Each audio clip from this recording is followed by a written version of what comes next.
پہاڑ کو حاصل کرنے کے لیے لوگ الجھیں گے اور 100 میں سے 99 جان سے ہاتھ دھو بیٹھیں گے۔ حضرت محمد صلی اللہ علیہ وآلہ وسلم کی کون سی پیشن گوئی کی سچ ثابت ہونے کی شروعات ہو چکی ہے۔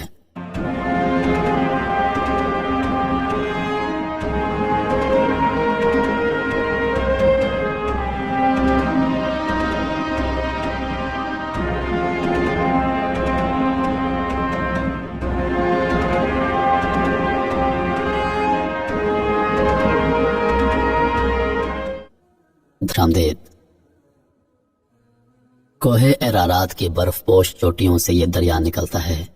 یہ وہی ارارات پہاڑ ہے جس کے بارے میں کہا جاتا ہے کہ یہاں نوح علیہ السلام کی کشتی طوفان نوح کے اختتام کے بعد آ کر ٹھہری تھی۔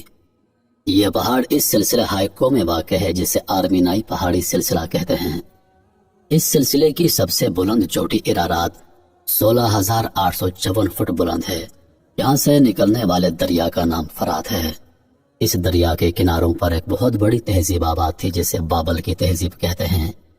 اس کے ایک طاقتور بادشاہ بخت نصر نے یروشلم شہر کی اینٹ سے اینٹ بجا دی تھی، یہودیوں کا قتل عام کیا اور جو کوئی ہنرمند تھا اسے غلام بنا کر اسی فرات کے کنارے لا کر آباد کر دیا۔ یہودی عبرانی زبان میں اسے فرات اور عربی الفرات کہتے ہیں۔ یہ دریا ترکی سے گزرتا ہوا عرفہ کے شہر کے پاس شام کے علاقے میں داخل ہوتا ہے۔ عرفہ وہی شہر ہے جہاں سیدنا ابراہیم علیہ السلام کو نمرود نے آگ میں ڈالا تھا اور اللہ کے حکم سے آگ سرد ہو گئی۔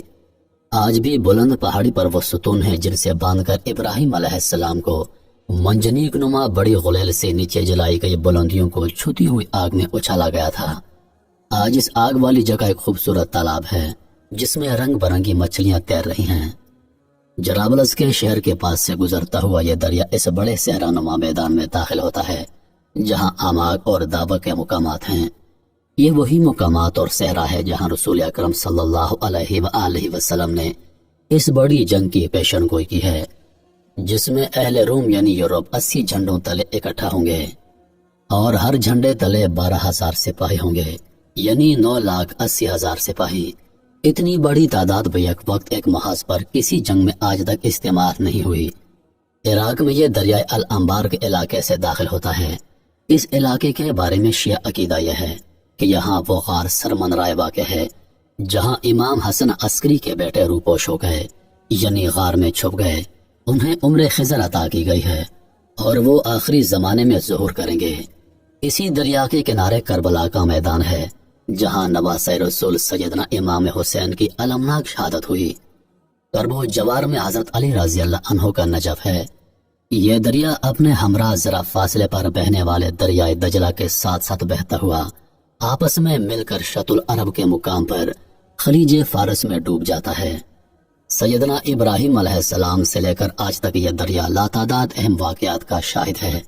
انہی دونوں دریاؤں کے درمیان دنیا کی قدیم ترین تہذیب میسوپوٹیمیا آباد تھی جو 3000 قبل از مسیح سے بھی پرانی ہے۔ اسی دریا کے کنارے کنارے ابراہیم علیہ السلام نے اپنا سفر شروع کیا۔ مکہ کی وادی میں خانہ کعبہ کو اس کی بنیادوں پر استوار کیا۔ سیدہ ہاجرہ اور اسماعیل علیہ السلام کو اس مقدس سرزمین پر چھوڑا اور خود یروشلم چلے گئے جہاں آج بھی الخلیل میں ان کا مزار ہے۔ اس پورے سفر کے ہر شہر اور ہر علاقے کو یہودی مقدس مانتے ہیں اور اسے واپس حاصل کر کے آخری زمانے میں قائم ہونے والی عالمی یہودی سلطنت میں شامل کرنا چاہتے ہیں۔ اسی فرات اور دجلہ کے درمیان واقع ڈیلٹا میں قادسیہ کی جنگ ہوئی تھی جہاں اپنے زمانے کی عالمی قوت ایران سیدنا عمر بن خطاب رضی اللہ عنہ کے زمانے میں عرب کے بادشاہ نشین مفلوق الحال مسلمانوں کے ہاتھوں ذلت آمیز شکست کا شکار ہوئی تھی۔ یہ دریا جو شاید ابتدا سے چلا آ رہا ہے گزشتہ 1 صدی سے ایک مسلسل کشمکش اور قوت و طاقت کی مڈبیر دیکھ رہا ہے۔ یہ کشمکش اس وقت شروع ہوئی جب اس کے کناروں پر موجود میدانوں اور صحراؤں میں تیل دریافت ہوا۔ شام میں دیر الزور کے تیل کے چشمے دریائے فرات کے دونوں کناروں پر واقع ہیں۔ یہاں سے روزانہ 3,85,000 بیرل تیل نکالا جاتا ہے، جبکہ عراق کے تیل کے کنویں دجلہ اور فرات دونوں دریاؤں کے آس پاس پھیلے ہوئے ہیں اور اس کے پاس 140 ارب بیرل کا ذخیرہ موجود ہے۔ یہ تیل گزشتہ 100 برس سے اب صرف تیل نہیں رہا بلکہ کاغذی کرنسی کی مالیت متعین کرنے کے لیے سونے کا سب سے بڑا متبادل ہے۔ گویا یہ آج کے دور میں وہی حیثیت رکھتا ہے جو رسول اکرم کے زمانے میں سونے کی حیثیت تھی۔ اسی سونے کی تشبیہ دیتے ہوئے حضور اکرم صلی اللہ علیہ وآلہ وسلم نے فرات کے کناروں کا ذکر کیا ہے۔ آپ نے فرمایا، ان قریب دریائے فرات سے سونے کا پہاڑ نمودار ہوگا۔ جب لوگ اس کے بارے میں سنیں گے تو اس کی طرف چل پڑیں گے، اور جو پہاڑ کے پاس ہوں گے وہ کہیں گے، اگر ہم نے اسے چھوڑ دیا تو دوسرے لوگ اس پر قبضہ کر لیں گے۔ آپ نے فرمایا، پھر اس خزانے کو حاصل کرنے کے لیے لوگ الجھیں گے اور 100 میں سے 99 قتل ہو جائیں گے۔ اس جنگ کا آغاز اس وقت سے ہو گیا تھا جب 1912 میں تیل دریافت ہوا تو خلافت عثمانیہ نے ترکش آئل کمپنی بنائی۔ اس کے ٹھیک 4 سال بعد 6 نومبر 1916 کو برطانیہ نے عراق سے جنگ کا آغاز کیا اور 1917 میں بغداد پر قبضہ کر لیا۔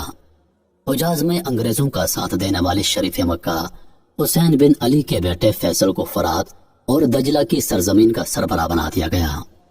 1932 میں عراق کو آزاد کیا گیا تو 3 سال بعد 1935 میں فرات کے کنارے ایک بہت بڑی شیعہ سنی لڑائی شروع ہو گئی جو 1 سال تک چلتی رہی اور ہزاروں انسانوں کی جانیں لے گئی۔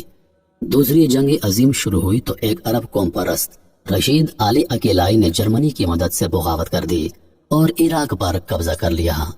اسی وجہ سے برطانیہ نے عراق پر حملہ کیا۔ اس خونریز مارکے میں برطانیہ نے فتح حاصل کی، لیکن پھر تقریباً 7 سال یعنی 26 اکتوبر 1947 تک برطانوی فوجیں عراق میں رہی۔ اس وقت سے لے کر آج تک یہ خطہ مسلسل حالت جنگ میں رہا ہے۔ بیرون حملہ آور نہ بھی تھے تو آپس میں کبھی شیعہ سنی مارکے اور کبھی قوم پرست عرب یا دیگر کرد قوم پرست حکومت سے الجھتے رہے اور فرات کے کنارے انسانوں کا خون بہتا رہا۔ اسرائیل کے ساتھ بھی 2 جنگیں ہوئیں، 1948 میں اور دوسری جنگ 1967 میں۔ دونوں جنگوں میں دریائے فرات پر آباد لوگوں نے ذلت آمیز شکست کھائی۔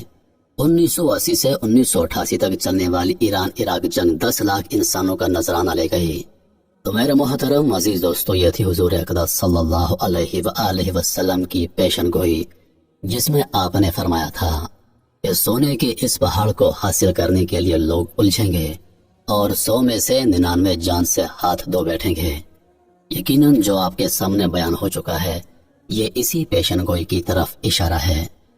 انہی لفظوں کے ساتھ میں اجازت چاہوں گا، اس امید کے ساتھ کہ سانسوں نے وفا کی، تو اگلی بار ایک اور ویڈیو لے کر آپ کی خدمت میں حاضر ہوں گا۔ تب تک کے لیے خدا حافظ۔ اللہ پاک آپ سب کا حافظ و نگہبان۔